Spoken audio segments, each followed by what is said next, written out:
amigos y queridos miembros de la mesa, señoras y señores. He escuchado a Carlos Díaz Canseco, con quien nos encontramos después de algunas lunes, recordándole que nuestra familia es una familia de antiguos mineros, de personas vinculadas a la minería de una u otra forma, como mi abuelo Don Ernesto de Canseco, cuyo retrato obra en la galería porque fue presidente del Senado, pero un minero muy antiguo. Y por lo tanto, si bien yo no sé mucho de minería, conozco el sector y me preocupa lo que está ocurriendo, como creo que nos preocupa a todos los peruanos que tenemos un sentido democrático de las cosas, que percibimos la importancia de la minería como generadora de riqueza en el Perú y que entendemos que más allá de las razones económicas que pueden haber generado estos conflictos, hay también motivaciones de carácter político. Yo quiero retrotraerme en el tiempo y caminar en dirección de lo que puede ser un origen ideológico de lo que está pasando en la minería peruana, como ha ocurrido en otros países altoandinos como Bolivia. Y al respecto es importante recordar lo siguiente: las estrategias del marxismo internacional durante muchos años se han traducido en sistemas de infiltración de los sistemas políticos democráticos a través de banderas universales. Por ejemplo, cuando se aprobó en Naciones Unidas la Declaración Universal de los Derechos Humanos, Stalin, el dictador soviético de esa época, dio la orden a los partidos comunistas y a las ligas comunistas existentes de muchos países del mundo que se apoderaran del tema de derechos humanos. Por eso es que no es casualidad que hoy día tengamos en el Perú y en muchos países del mundo ONGs manejadas por ex integrantes de partidos de extrema izquierda marxista que utilizan el tema de los derechos humanos para llevar agua a sus propios molinos. Cuando la caída del bloque soviético, muchos partidos comunistas europeos, incluyendo especialmente el Partido Comunista de Gran Bretaña, se convirtieron en partidos verdes, en partidos ecologistas, en partidos defensores del medio ambiente. Es otra de las banderas que el marxismo internacional sigue exhibiendo en todas partes y a las cuales ciertamente no es ajena la izquierda marxista peruana, ni sus ONGs, ni mucho menos los agitadores, que teniendo como tienen una agenda política, utilizan el caldo de cultivo del conflicto social para llevar agua a sus molinos. Yo creo que lo que está ocurriendo en el Perú hoy día, que nos tiene a todos tan preocupados, tiene directamente una vinculación con esta posición del marxismo internacional. Escuchando a un dirigente boliviano hace algunos días hablar sobre el tema de la minería en su país, pude percibir como parte de la estrategia es tratar de mantener a los países andinos como países agrarios, no como países mineros, siendo como es que podemos perfectamente ser lo que somos, países agrarios y países mineros, donde en virtud de una armoniosa convivencia pueda desarrollarse nuestro país como los otros países que nos circundan y que tienen riquezas mineras y un potencial agrario realmente extraordinario. Yo creo que acá en el Perú hay una agenda política manejada por agitadores marxistas que vienen de muy atrás, que responde a una estrategia ideológica, no es una estrategia coyuntural.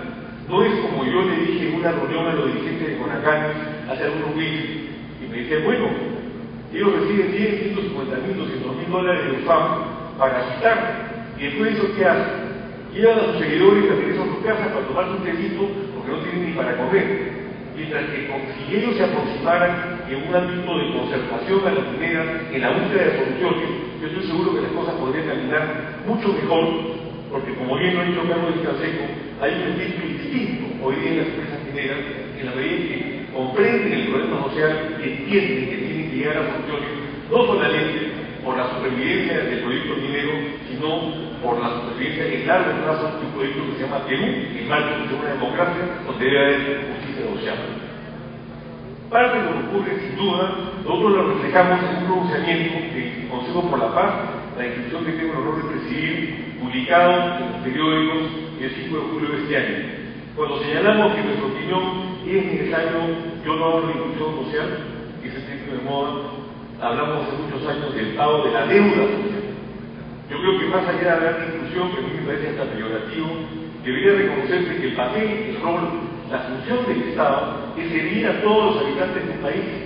Por eso existe el Estado, para poner las cosas en orden y para atender a las necesidades, en gran medida naturalmente ideológica, de quienes manejen el gobierno, de los habitantes del Perú.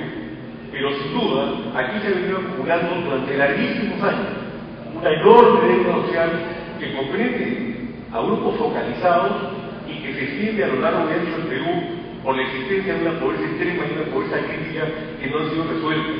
Es increíble cuando uno revisa las cifras y se encuentra, por ejemplo, entre 1995 y el 2005 se invirtió en la lucha contra la pobreza nada menos que $10.000 millones y la reducción de la pobreza en Perú fue cero. Cero.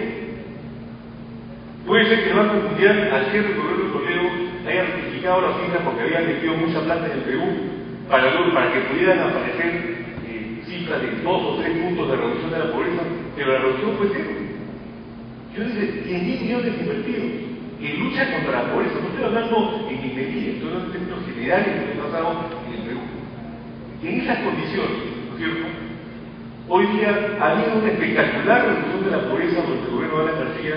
Espero que sea cierta, que se refleje en las cifras de una realidad que a todos nos beneficia. Pero por el otro lado, siguen existiendo tremendos montones de pobreza. Yo estaba haciendo una corta revisión con cifras oficiales y me encuentro, por ejemplo, que en 6 departamentos claves para la minería, el Cusco, donde está Extrata, el porcentaje de pobreza es del 49.5%. En Puno, donde está el sur, hay un 56% de pobreza. En Pasco, Junín, yo tengo una vinculación familiar con Pasco, porque fue mi abuelo, Roberto de Canseco, quien creó el departamento de Pasco, segregándolo de Junín, porque él era minero y decía que debía quedarse para Pasco una parte sustancial de su riqueza minera y en pro del desarrollo del departamento. En una ocasión, que en los países árabes hay que distinguir entre los fundamentalistas y aquellos, por ejemplo, que caminan con Al-Qaeda. En el caso de los fundamentalistas, hay países musulmanes como Nigeria que han retornado a sus usos y costumbres anteriores al establecimiento de una democracia fracasada, precisamente porque la democracia políticamente fracasó. Y entonces abandonaron las prácticas democráticas y regresaron, por ejemplo, a cortarle las manos a los ladrones, empezaron a violar en términos occidentales los derechos humanos y entraron en una inteligencia que ellos la tienen porque corresponde a su percepción del mundo. Y lo que está pasando en América Latina en general, en mi opinión, es que como consecuencia del éxito político del sistema democrático y de su fracaso social, estamos retornando a lo que se llama en Venezuela el socialismo del siglo XXI o a la aparición de regímenes que contradicen lo que sí es una tradición democrática que, por ejemplo, no existía en los países árabes, que es una ventaja que tenemos frente a ellos. Pero al final de cuentas, en todas partes se cuestionaba. Si nosotros no entendemos que se tiene que pagar la deuda social para que la democracia pueda funcionar socialmente, acompañada de una eficiencia de carácter político, no nos estamos dando cuenta que parte de la crisis minera y de los conflictos que se desarrollan en torno a la minería están vinculados a un tema de carácter general en todo el Perú. Están vinculados regionalmente a la existencia de muchas de las regiones mineras de una pobreza realmente gigantesca, de un entorno de pobreza agrícola frente a enclaves de riqueza minera, a una mala distribución de esa riqueza minera en términos locales por la absoluta ineficiencia y corrupción de muchos de los gobiernos regionales. Y naturalmente, a la existencia dentro de la agenda social de otra agenda, que es la agenda política de los marxistas, que quieren naturalmente utilizar el caldo de cultivo en la mejor tesis legal sobre la violencia estructural para poder llevar agua a sus molinos políticos. Dentro de este contexto, yo creo que es muy importante que haya concertación y diálogo. Nosotros en el Consejo por la Paz promovimos la primera mesa de concertación de la COCA durante el gobierno de Pañao, que caminó, no se llevó a la vuelta de los cocaleros, Y después la mesa se politizó, se utilizó con diferentes fines, se infiltró por parte de los blancos de una cooperación internacional que en materia, por lo menos, de la lucha contra el terrorismo y el narcotráfico, todavía no entiende lo que es el Perú. Yo lo he dicho muchas veces, creo que hay que nacionalizar la lucha contra el narcotráfico y nacionalizar la lucha contra el terrorismo para que tengan éxito. Y en consecuencia puede ir fracaso en fracaso y el tumbo en tumbo. Hoy día necesitamos mesa de concertación, pero no impuestos. Necesitamos mesa de concertación que no se pueden convocar al amparo del fusil o de la piedra o de la amenaza.